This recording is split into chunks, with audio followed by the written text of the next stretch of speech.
19 April 2026ના રોજ સુરેન્દ્રનગર જિલ્લાના SOG PI Shri સિંગરખિયાને એવી બાતમી મળેલી હતી કે શંકાસ્પદ ઘીના ડબ્બા મહેતા માર્કેટમાં વેચવામાં આવી રહ્યા છે. આ બાતમીના અનુસંધાને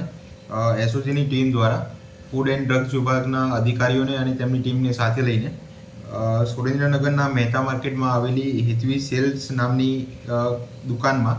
ચેકિંગ હાથ ધરવામાં આવેલું હતું અને આ દુકાનમાંથી શંકાસ્પદ ઘીના કુલ 6 નંગના ડબ્બા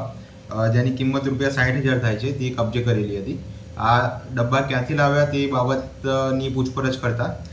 તેમણે ટાંકી ચોક ખાતે આવેલી જેસી એન્ડ કંપની નામની દુકાનનું નામ આપેલું હતું અને આથી આગળ તપાસ હાથ ધરીને જેસી એન્ડ કંપનીની દુકાનમાં પણ ચેકિંગ હાથ ધરવામાં આવેલું હતું અને આ દુકાનની અમૂલ પ્યોર ઘી લખેલા ઘીના કુલ 16 નંગના ડબ્બા કે જેની કિંમત ₹1,60,000 જેટલી થાય છે તે ત્યાંથી કબજે કરવામાં આવેલી હતી. આ તપાસ આગળ વધારતા એવી જાણકારી મળેલી હતી કે અમદાવાદ ખાતે આવેલી નારાયણી એન્ટરપ્રાઇઝ પાસેથી આ ડબ્બા લાવવામાં આવી રહેલા હતા.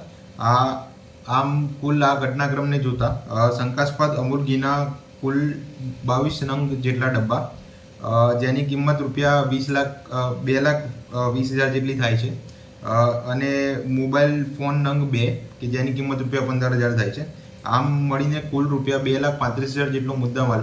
જપ્ત કરવામાં આવેલો હતો અને સુરેન્દ્રનગર સિટી એ ડિવિઝન પોલીસ સ્ટેશન ખાતે જાણવાજોગ દાખલ કરીને આગળની કાયદેસરની કાર્યવાહી કરવામાં આવી રહેલ છે. સુરેન્દ્રનગરની જનતાને